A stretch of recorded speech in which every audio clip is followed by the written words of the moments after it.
이스라엘 사람들아 내 말을 들으라. 너희도 아는 바와 같이 하나님께서 나사렛 예수로 큰 권능과 기사와 표적을 너희 가운데서 베푸사 너희 앞에서 그를 증언하셨느니라.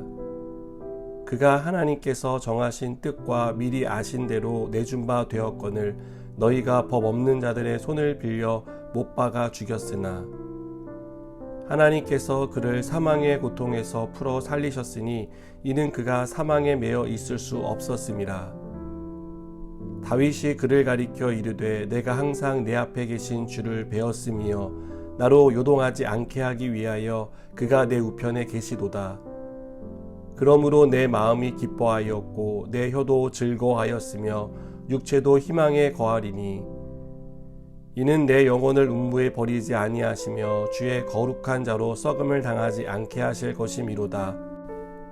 주께서 생명의 길을 내게 보이셨으니 주 앞에서 내게 기쁨이 충만하게 하시리로다 하였으므로 형제들아 내가 조상 다윗에 대하여 담대히 말할 수 있노니 다윗이 죽어 장사되어 그 묘가 오늘까지 우리 중에 있도다. 그는 선지자라 하나님이 이미 맹세하사 그 자손 중에서 한 사람을 그 위에 앉게 하리라 하심을 알고 미리 본고로 그리스도의 부활을 말하되 그가 음부에 버림이 되지 않고 그의 육신이 썩음을 당하지 아니하시리라 하더니 이 예수를 하나님이 살리신지라 우리가 다 이 일의 증인이로다. 하나님이 오른손으로 예수를 높이심에 그가 약속하신 성령을 아버지께 받아서 너희가 보고 듣는 이것을 부어주셨느니라.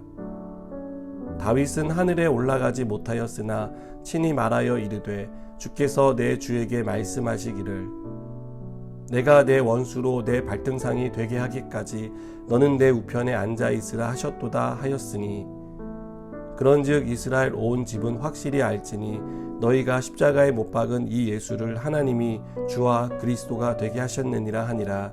아멘. 증인은 어떤 사실을 증명하는 사람을 가리킵니다. 증언은 사실을 바탕으로 진술하는 것입니다. 어떤 일의 증인이 되기 위해서는 그 일을 직접 겪거나 목격해야 합니다.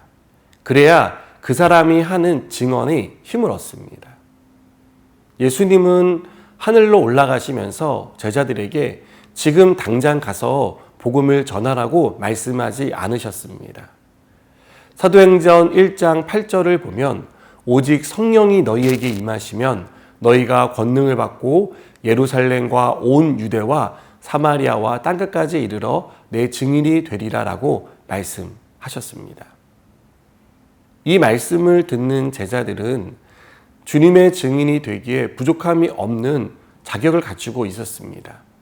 그러나 부활의 증인으로 살기 위해 제자들이 해야 할 더 시급하고 중요한 일은 성령을 받는 것이었음을 우리는 여기서 발견할 수 있습니다. 그리고 제자들은 예수님의 말씀 같이 마음을 모아 간절히 기도했고 성령을 받았습니다. 성령을 받자 베드로는 많은 사람들 앞에 서서 당당하게 복음을 전합니다. 베드로는 구약의 약속이 성취되었다라고 말하며 그토록 고대하던 메시아가 오셨다는 사실을 밝히고 있습니다. 23절과 24절을 보시면 그가 하나님께서 정하신 뜻과 미리 아신 대로 내준 바 되었거늘 너희가 법 없는 자들의 손을 빌려 못 박아 죽였으나 하나님께서 그를 사망의 고통에서 풀어 살리셨으니 이는 그가 사망에 매여 있을 수 없었음이라 라고 말합니다. 베드로는 유대인들이 죽인 그분이 메시아였다고 말합니다. 사람들이 십자가에 못 박아 죽였지만 다시 살아나셨다라고 말합니다. 그리고 다시 살아나신 예수님을 우리가 보았고 만났다라고 말하고 있습니다. 한마디로 우리가 부활의 목격자라는 것입니다. 그래서 지금 성령이 이곳에 모인 사람들의 낭곡 방언으로 말하게 하고 계시다라고 말하고 있습니다. 이것은 베드로의 첫 설교입니다. 베드로는 이 설교를 통해 예수님이 메시아라고 말합니다. 그분이 우리의 주님이시고 그리스도시라고 말합니다. 그래서 누구든지 예수님의 이름을 부르는 사람은 구원을 받는다라고 말하고 있습니다. 이것은 성령이 임하신 이후에 있었던 사건입니다. 성령으로 충만한 베드로는 담대하게 복음을 외쳤습니다. 예수님을 따르던 사람이라며 두려워 숨던 제자들이 사람들 앞에 나와 당당하게 내가 예수의 제자다라고 말하게 되었습니다.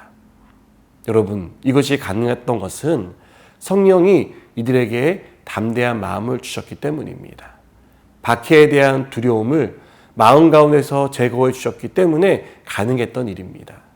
도저히 전하지 않으면 안 될 것 같은 뜨거운 마음을 주셨기 때문에 이들은 나아가서 복음을 외친 것입니다.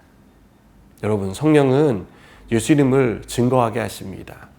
요한복음 15장 26절을 보면 내가 아버지께로부터 너희에게 보낼 보혜사 곧 아버지께로부터 나오시는 진리의 성령이 오실 때에 그가 나를 증언할 것이다 라고 말씀하는 것을 볼 수 있습니다. 성령이 예수님을 증거하게 하셨기에 베드로를 비롯한 제자들은 더 이상 숨지 않았습니다. 어떤 것도 두려워하지 않았습니다. 죽으면 죽겠다는 각오로 복음을 외쳤습니다. 무엇보다 확신 속에 예수님이 그리스도시고 하나님의 아들임을 증거하게 하셨습니다. 사랑하는 여러분, 우리가 정말 좋은 것을 가지고 있으면 자랑하고 싶어 하지 않습니까?